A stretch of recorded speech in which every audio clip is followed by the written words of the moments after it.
welcome to another episode of I Demand a Homestead. My name is Dave. We're going to have an excellent show for you today. Why are you talking like that? I want to sound very professional. Okay, maybe let's not. Anyway, my name is Amanda, and welcome to another episode of I Demand a Homestead. So today, this is going to be the first part of our two-part series of videos on how to split wood.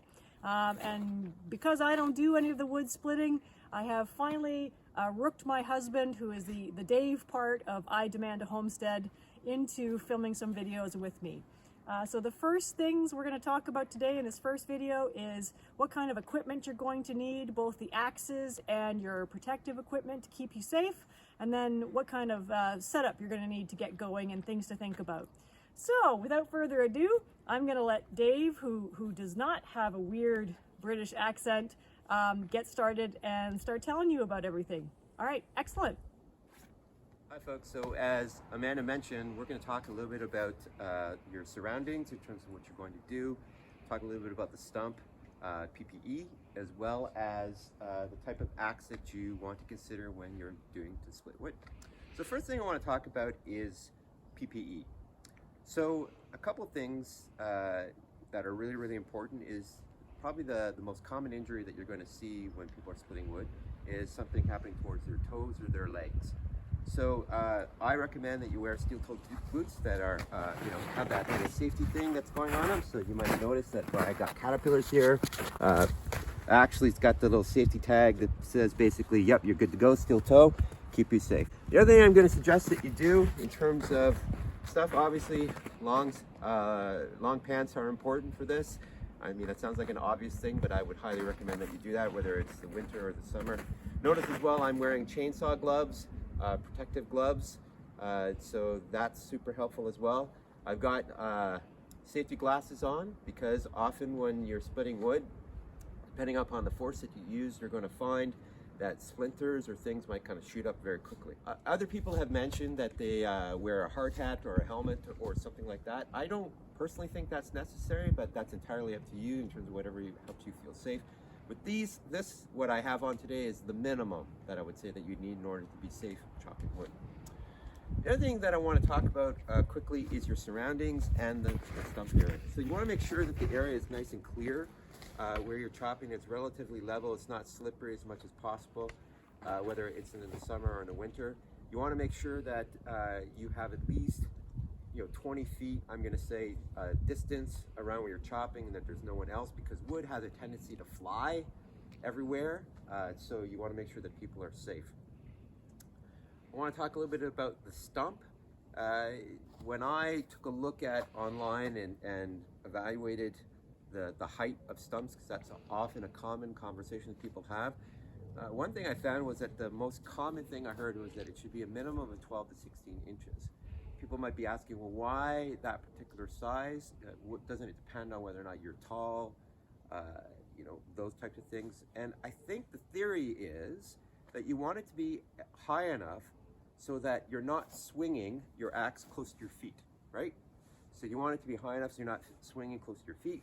So that's why they give the distance of 12 to 16 inches. I've got a stump right here. I'm going to get my measuring tape out just to kind of show you what that looks like. So you're going to have to come around on this side, I think, because I cleared the area.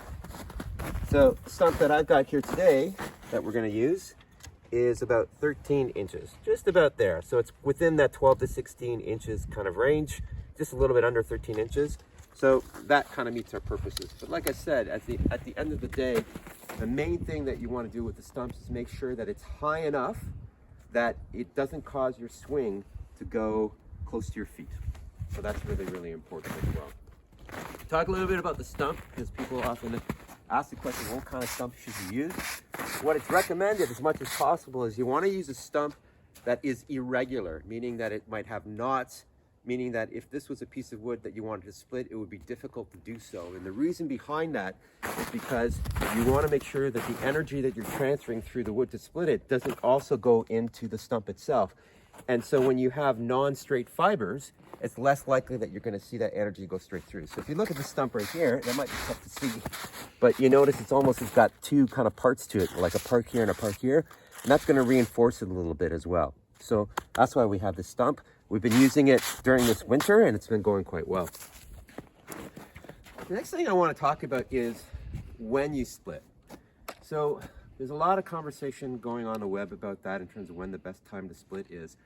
I personally think that the best time to split is in the winter, where we are now. And the reason is that the wood fibers tend to be a little bit more brittle, I would say, because if there's water inside the wood fibers, everything is going to freeze up a little bit, and it's a little bit easier to do that. The other reason why it's not a bad idea to split wood in the winter is because it's actually an exercise. So to some extent, it's quite a vigorous exercise to be able to split wood in the winter, less likely to overheat and to have exhaustion and make mistakes. And that's the big thing I want to talk about as well, is that you want to make sure that above everything that you're safe. Last thing I want to talk to you today is about the axe that you use. So I'm going to bring over some axes, and I want to talk about each of them and whether or not they are appropriate or not appropriate for splitting wood. Okay, so now we're talking about the different types of axes and what axe would you use to split wood. And you notice here that I have a number of different axes here, so I want to talk a little bit about each of them and whether or not they would be appropriate for splitting wood or not. So we're going to start on the far my left, your right. We'll start with this. This is the Hatchet. I would say that normally, or most times, I would never use a hatchet to split wood. If I use a hatchet for anything, it might be to create kindling. And in another iDemanda video, Amanda actually showed you that there's a great device out there called the kindling cracker, which I highly encourage you to take a look at. Which is wicked awesome, the kindling cracker. Love. It is wicked awesome, and it's almost made the hatchet kind of obsolete in this particular case, which is okay. Aww. So the next one I want to talk about is this one right here, which is a Fiskars 36-inch axe. It's about 5.85 pounds, and it's actually specifically designed for splitting wood. And you'll notice what's interesting about this particular axe here is it's shaped in such a way that it has a bit of a wedge on the back here, and as well as the end in terms of where the blade is, it's also designed to kind of split wood. So this is a great, wonderful axe that I would encourage everyone and anyone who is, whether you're a beginner or a professional, this is a great axe to use. 5.85 pounds, Fiskars. And no, we don't own any stocks in that company. We just think it's a great axe. The next one is another Fiskars product. This is a Fiskars, I believe it's called an Isocore. This is an 8-pounder axe.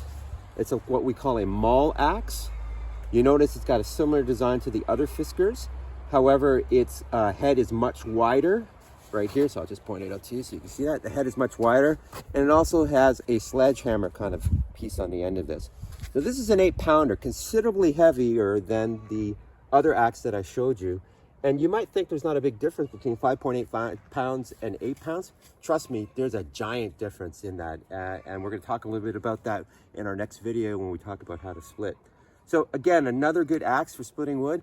I'd recommend this one for people who have a little bit more strength or a little bit more experience in using axes, and also for larger pieces of wood. Okay, you can hear our chickens in the background who also agree that this is a good axe. The last one I want to talk to you about is a axe called it's a felling axe.